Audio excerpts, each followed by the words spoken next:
بسم اللہ الرحمن الرحیم۔ باب وقف حمزہ و ہشام علی الحمز۔ فن قرأت میں یہ باب بہت مشکل مانا جاتا ہے، اس لیے اس کو بغور اور بار بار پڑھا اور سنا جائے تو انشاءاللہ العزیز یہ باب بھی آسان ہو جائے گا، اور اجرا میں لایا جائے تو قواعد پختہ اور مستحضر ہو جائیں گے۔ یاد رہے تخفیف حمزہ کی دو قسمیں ہیں، پہلی تخفیف قیاسی، دوسری تخفیف رسمی۔ تخفیف قیاسی قواعد صرف کے تابع ہے، لہذا جن کا قواعد صرف اچھا ہوگا انہیں یہ باب آسان معلوم ہوگا۔ یہ تخفیف قیاسی 5 صورتوں میں منحصر ہے۔ نمبر 1 تسہیل، نمبر 2 ابدال، نمبر 3 ادغام، نمبر 4 نقل، نمبر 5 حذف۔ تخفیف رسمی 3 صورتوں میں منحصر ہے۔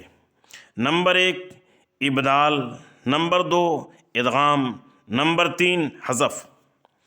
تخفیف رسمی یہ رسم الخط کے تابع ہے، نیز عربیت کے موافق اور روایت کے مطابق ہونا بھی ضروری ہے۔ بطریق شاطبی امام حمزہ کے لیے محل تخفیف 2 ہے، ایک حمزہ متوسطہ اور دوسرا حمزہ متطرفہ۔ روایت حفص میں پڑھائی جانے والی کتاب معرفت الرسوم میں آپ نے پڑھا ہوگا کہ باعتبار محل حمزہ کی 3 قسمیں ہیں، حمزہ مبتدیہ، متوسطہ اور متطرفہ۔ جو کلمہ کے شروع میں ہو اسے حمزہ مبتدیہ کہتے ہیں، اور جو کلمہ کے بیچ میں ہو اسے متوسطہ کہتے ہیں، اور جو کلمہ کے آخر میں ہو اسے متطرفہ کہتے ہیں۔ حمزہ متطرفہ کسی وجہ سے متوسطہ ہو جائے تو رسماً دونوں کا حکم یعنی حمزہ متطرفہ اور حمزہ متطرفہ بحرفن یا بکلمتن کا حکم ایک ہے، جیسا کہ معرفت الرسوم میں آپ نے پڑھا ہے۔ میں بتا رہا تھا کہ بطریق شاطبی امام حمزہ رحمۃ اللہ تعالی علیہ کے نزدیک محل تخفیف 2 ہے، متوسطہ اور متطرفہ، اور ہشام کے نزدیک صرف متطرفہ ہے۔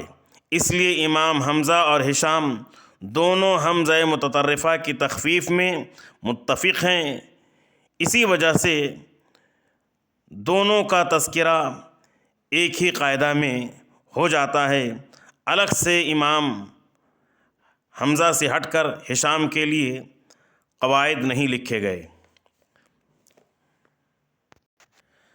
حمزہ کی حرکت و سکون کے لحاظ سے متوسطہ اور متطرفہ کی 3 صورتیں ہیں۔ پہلی صورت حمزہ ساکن ہو اور اس کے ماقبل حرف متحرک ہو، دوسری صورت حمزہ متحرک ہو اور اس کے ماقبل حرف ساکن ہو، تیسری صورت حمزہ بھی متحرک ہو اور ماقبل بھی حرف متحرک ہو۔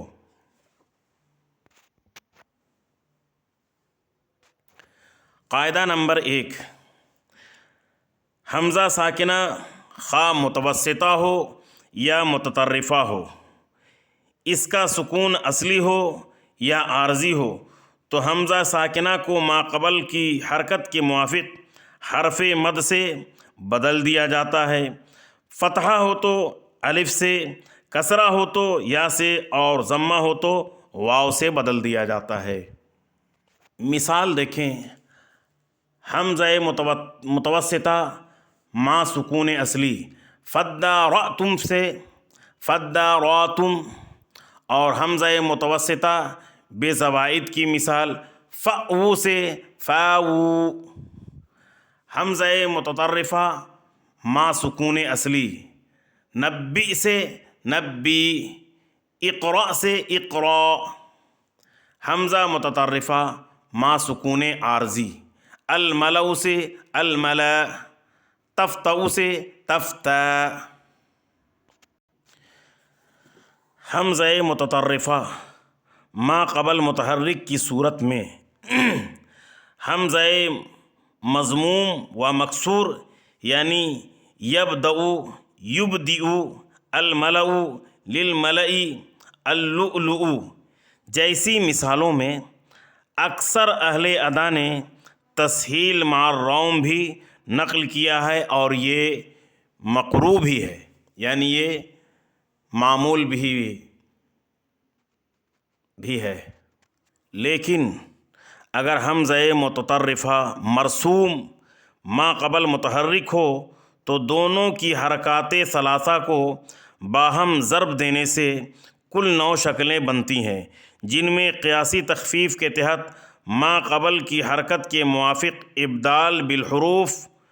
ابدال بالحروف المد، اور خود اس کی حرکت کے مناسب تسہیل مع الروم، اور رسمی تخفیف کے تحت بشکل الف ہو تو حمزہ بشکل الف ہو تو الف مدہ سے، اور بشکل واو ہو تو مطلق واو سے، اور بشکل یا ہو تو یا مطلق سے۔ پس دونوں قسم کی تخفیف پر عمل کرتے ہوئے کبھی 1، کبھی 2، کبھی 3، کبھی 4، کبھی 5 وجوہ ہوں گی۔